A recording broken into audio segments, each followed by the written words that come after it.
Sur la question de la corruption et des affaires controversées, Ouais.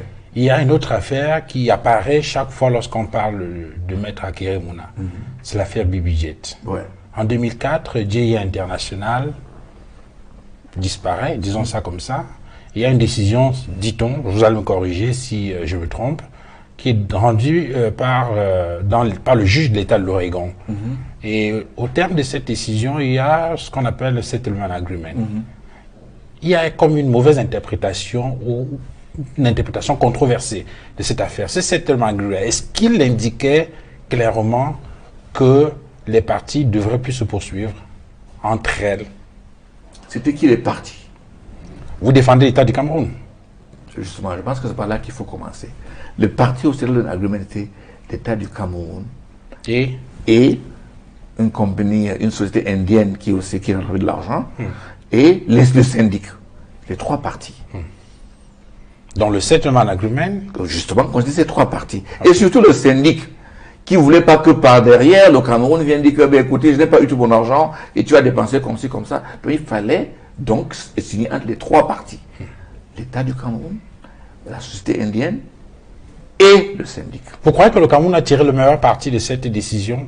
C'est moi qui était quand j'entre dans l'affaire d'ailleurs, parce que la personne qui devait être là, c'était Akamer. Il ne faut pas qu'on oublie. Quand j'entre dans ce dossier, je découvre que on est en retard pour s'inscrire, pour inscrire la créance du Cameroun. C'est la Camer qui devait le faire. On était fort clos. Alors je repars et je dis que, en fait, cet avion a été payé entièrement par la SNH, qui est une société 100% de l'État. Donc en fait, cet avion appartient à l'État. Donc, Camer est faux clos, mais le propriétaire n'était pas au courant qu'il y avait un procès.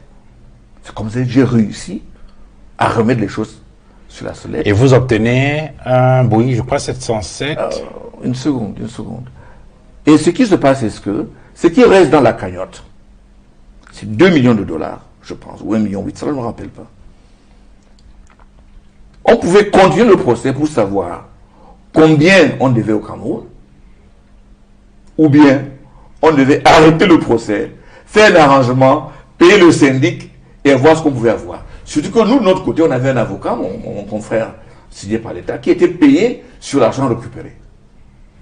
Donc ce que j'ai fait, j'ai signé cet agreement, ou bien notre boss a signé cet agreement, qui a donné trois choses. Premièrement, toutes les créances qui étaient dues devaient être versées au Cameroun. Secondement, j'ai fait saisir un avion qui était ici sur place. Cet avion A été immobilisé. était ici. J'ai eu une ordonnance de prise de possession parce que cette décision a dit que ça revenait à la présidente de la République. Ce qui est advenu de cet avion, je n'en sais rien. Alors, monsieur Vatelier, il y a une question qui me passe par l'esprit. Je m'en voudrais de ne pas vous la poser, puisque j'ai devant moi, c'est vrai, un candidat à l'élection présidentielle, mais surtout un avocat chevronné. Je ne sais pas, quand vous entendez complicité intellectuelle, ça renvoie à quoi? Ça renvoie à rien. Ça, c'est l'affaire Marafa, c'est ça? Ça renvoie à rien. Autrement dit, c'est quelqu'un qui doit être libre. Ah, bien sûr, ils sont nombreux. Il y a des dossiers que je ne comprends pas dedans. Vamouki, Olangena, Marafa, même l'affaire Foutsé m'a ficelé. Vous voyez, c'est ce que je dis.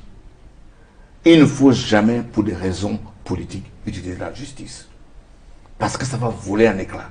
Are you saying they are political prisoners? I'm saying that the political context in this country is flawed. Il y en a qui ont des traitements, il y en a qui n'ont pas ce traitement. Il y en a qu'on arrête, il y en a qu'on n'arrête pas. Pour les mêmes choses et même pire. C'est ça qui discrédite la lutte contre la corruption.